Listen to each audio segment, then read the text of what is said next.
नमस्कार, beats news 24x7 में आप लोगों को स्वागत है। जी हाँ, बीते कुछ दिनों से दिल्ली नगर निगम का चुनाव को तारीख केंद्र सरकार द्वारा रद्द कर देने के लिए दिल्ली का सत्ताधारी दल आम आदमी पार्टी पूरा दिल्ली में होर्डिंग बैनरों में केंद्र सरकार को आड़े हाथ लेते हुए बताया, दिल्ली नगर निगम चुनाव में हार से बचने के लिए ये कदम वर्तमान दिल्ली सरकार ने उठाया। इस बर्निंग इशू लेकर युवा सांसद आदरणीय मनोज तिवारी ने प्रमाण के साथ वर्तमान दिल्ली प्रदेश सरकार को नास्तानाबूद कर दिया। केंद्र शासित दिल्ली प्रदेश का तीनों नगर निगम को एक छतरी के तले लेके आया भाजपा सरकार और नगर निगम का आवंटित अर्थराशि अब से सीधा चला जाएगा नवनिर्मित नगर निगम का बैंक अकाउंट में। सम्मानीय मनोज जी सदन में बोले, उन्होंने लगातार 34 दिन उन सफाई कर्मियों को घर में रात दिन बिताया, देखा समझा क्या बुरी हालत में वो लोग रहता है। ऊपर से केंद्र का राशि दिल्ली प्रदेश सरकार का पास जाने का बाद भी नगर निगम का जितना भी कर्मचारी है 2-2, 3-3 महीना का तनख्वाह नहीं होता। जी हाँ, केंद्र शासित दिल्ली में 2017 में यानी कि 2017 का विधानसभा चुनाव में 70 सीटों में से 67 सीट जीत के आम आदमी पार्टी का सुप्रीमो हाल ही में पंजाब में सरकार बनाया। अभी देखना यह है इंटरनेशनल सीमांतवर्ती उस प्रदेश को कैसा चलाता है आम आदमी पार्टी। याद रखिएगा, वो प्रदेश जो है केंद्र शासित नहीं है। कुर्निश सलाम युवा सांसद मनोज तिवारी, जिन्होंने दिल्ली वासी को लिए रात दिन एक कर रहा है। बैद्यनाथ दास का रिपोर्ट, बीट्स न्यूज 24x7। के बाद वेतन के लिए धरने पे बैठता है, उसके अपने बच्चों के दूध पिलाने और उसके शिक्षा के लिए भी समस्या आती है। ये इस बिल को समझने के लिए उनको जा करके देखना होगा, यहाँ जो सफाई कर्मचारी हैं वो कैसे हर 2-3 महीने बाद कूड़ा दिल्ली के मुख्यमंत्री के दरवाजे फेंकने के लिए मजबूर हो जाते हैं। सभापति महोदय, इस बिल को समझने के लिए शायद हमारे यहां बैठे उन साथियों को जो दिल्ली की गलियों में एनडीएमसी से बाहर नहीं गए हैं, वो इस बिल के महत्व को नहीं समझ सकते। सर, मैं बड़ी विनम्रता से बोलना चाहता हूं। तड़पते कराहते रोते बिलखते जो हजारों कर्मचारी हैं, लगभग 1,20,000, वो कैसी स्थिति देख रहे हैं, इसको समझने के लिए मैं 2016 में दिल्ली की गलियों में झोपड़पट्टी में 34 रात गुजार करके उनकी समस्या को समझा हूं। सभापति महोदय, 34 रात उनके बीच रहा।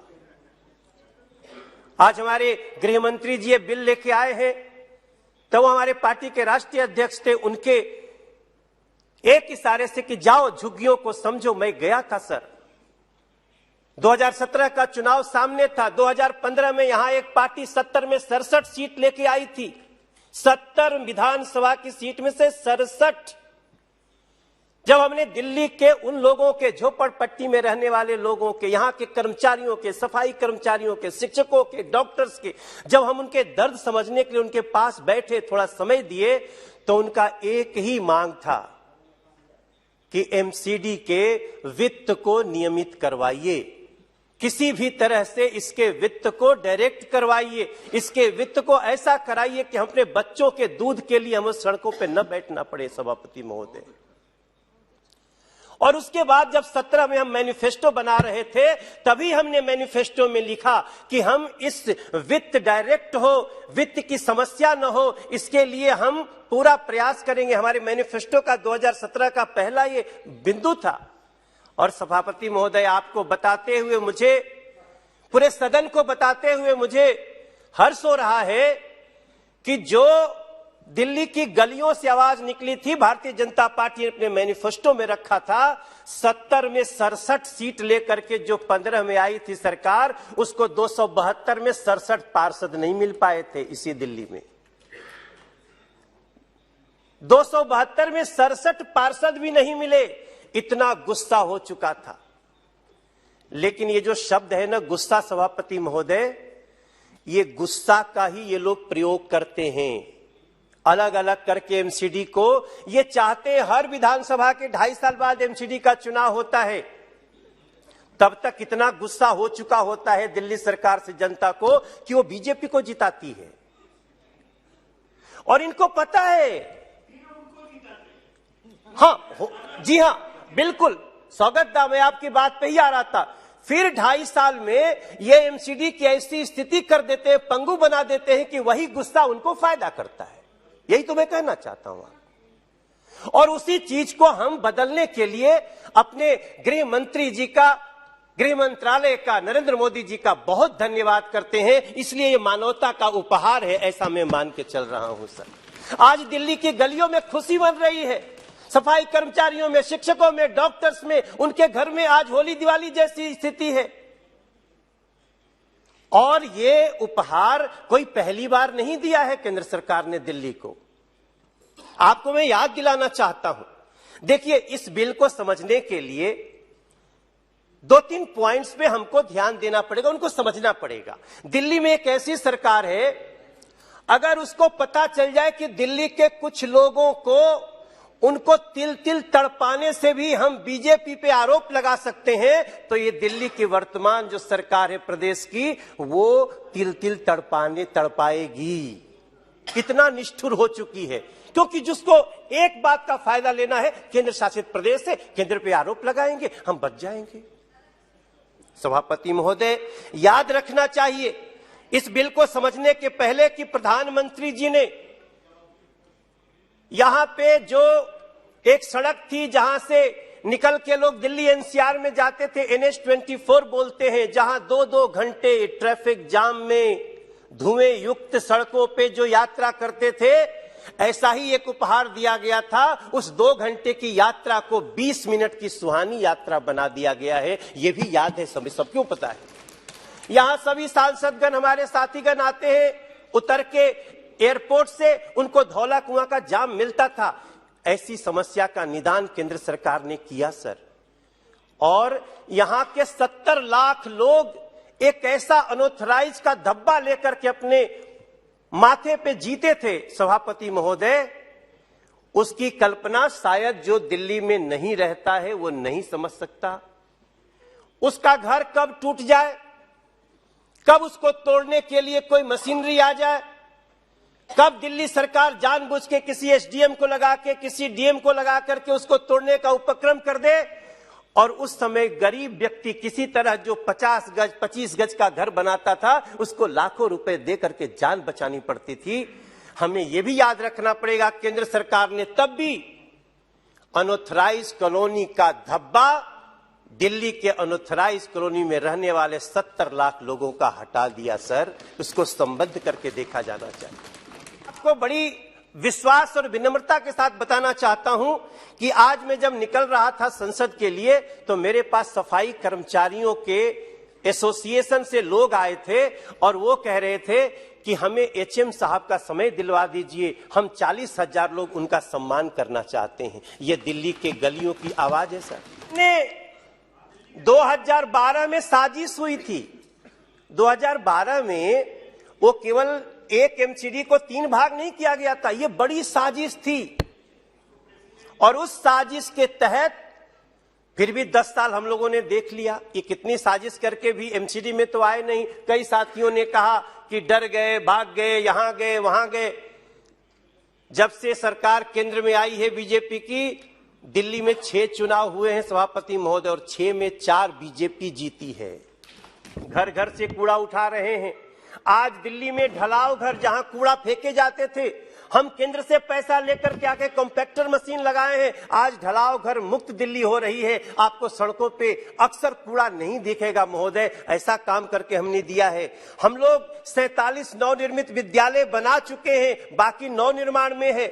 हम 500 वर्ग मीटर प्लॉटों के लिए ऑनलाइन स्वीकृति दे रहे हैं। हम महिलाओं के लिए विभिन्न मार्केट में पिंक टॉयलेट्स बना रहे हैं, टॉयलेट ब्लॉक्स बना रहे हैं। और अगर गृह मंत्री जी ने हमारे शिलान्यास किया, उद्घाटन किया। अगर हमारे साथी भारत वंदना पार्क में जाएं तो उनको दिल्ली के इस केंद्र सरकार पे और दिल्ली एमसीडी पे गर्व होगा। सर, भारत वंदना पार्क दिल्ली के लिए मानवता का उपहार है, वरना दिल्ली में क्या है, जमुना जी भी इतनी गंदी हो चुकी है। 1700 किलोमीटर बहने वाली जमुना जी सिर्फ 42 किलोमीटर दिल्ली में ही गंदी क्यों है? पीछे छठ आई थी, इतना एडवर्टीजमेंट से सारा छुपा के रखा था। छठ में जाके एक बहन नहाने लगी, सारी मीडिया टूट के पड़ गई। आपने भी देखा होगा अमोनिया फास्फोरस। दानिश भाई, कभी इसकी बात करो, इसकी चिंता करने की जरूरत है। अरविंद सावंत जी ने कहा था ये राजनीतिक है या सामाजिक है। सर, ये सामाजिक ही नहीं, ये सामाजिक के चरम उत्कर्ष पे आया हुआ बिल है, क्योंकि दिल्ली देश की राजधानी है। इसके दिल्ली वासियों का निराकरण होना चाहिए सर। इसलिए मैं आपको याद दिलाना चाहता हूं, पोल्यूशन में नंबर 1 दिल्ली, गंदे पानी में नंबर 1 दिल्ली। 5 साल से पेंशन बंद हो गया दिल्ली में। आपको कैसा लगेगा अगर आपके क्षेत्र में, किसी भी स्टेट के लोग हैं, अगर आपके क्षेत्र में पेंशन बंद हो जाए? यहां 5 साल से पेंशन बंद है। कोविड आया, प्रधानमंत्री जी ने फ्री राशन भेजा। सर, आपको जानकर के आश्चर्य होगा, यहां 7 साल से नया राशन कार्ड नहीं बना है। गरीबों को राशन गया नहीं, स्कूलों में रखा रखा सड़ गया। क्या ऐसी सरकार के खिलाफ कार्रवाई नहीं होनी चाहिए सर? तो दवाइयां बांटते थे, जब जाके लोगों को इतने कठिन समय में उनको संभालते थे, ऐसे लोगों में जिनकी मौत हो गई, घोषित करने के बावजूद भी दिल्ली सरकार ने उनको मुआवजा नहीं दिया। इतना बड़ा डिस्क्रिमिनेशन होता है।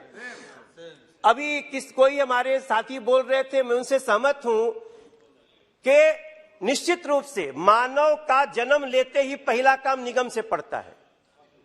हर कार्य निगम से शुरुआत होती है, और निगम जैसा गांधी जी ने सोचा, पंडित दीनदयाल उपाध्याय जी ने सोचा कि सबसे अंतिम पंक्ति में खड़े हुए व्यक्ति का जो संस्था सेवा कर रही है, आप उसी संस्था को कमजोर बनाना चाहते हैं, आप उसी संस्था को बुलडोज करना चाहते हैं। तब हम आपके समक्ष इस बात को कह सकते हैं कि हमारे इस दिल्ली में इस समय इस बिल की बहुत आवश्यकता थी। प्रधानमंत्री नरेंद्र मोदी जी ने पहले भी वादा किया था दिल्ली के दुखों को दूर करेंगे। ये दुखों को दूर करने वाला बिल है गृह मंत्री जी द्वारा। मैं समझता हूं इससे अनावश्यक खर्चों पर रोक लगेगी। निगम अपने कार्य योजना के फैसले स्वयं ले सकेंगे, उनके क्रियान्वयन का रास्ता साफ होगा। दिल्ली को मजबूत निगम की प्रशासनिक व्यवस्था होगी। निगम के लाखों कर्मचारियों को वर्तमान अराजक शासन से मुक्ति मिलेगी और दिल्ली के लोग पारदर्शी, भ्रष्टाचार मुक्त और विकास कार्यों को मजबूत करने वाली निगम की सेवाएं मिल जाएंगी। वर्षों से लंबित योजनाओं को गति मिलेगी। किसी निगम कर्मचारी को महीने तक अपने वेतन के लिए किसी सीएम के दरवाजे घुटने नहीं टेकना पड़ेगा। यहाँ के 3 मेयर, सभापति महोदय, 3 मेयर 15 दिन तक कड़ाके की ठंड में दिल्ली के मुख्यमंत्री के दरवाजे बैठे रहे और वहां से निकल के बात करने के लिए 10 कदम नहीं आ सके दिल्ली के सीएम। सर, पूरे देश में निगम के साथ जो भेदभाव यहां हुआ है वैसा कहीं और नहीं मिलता है।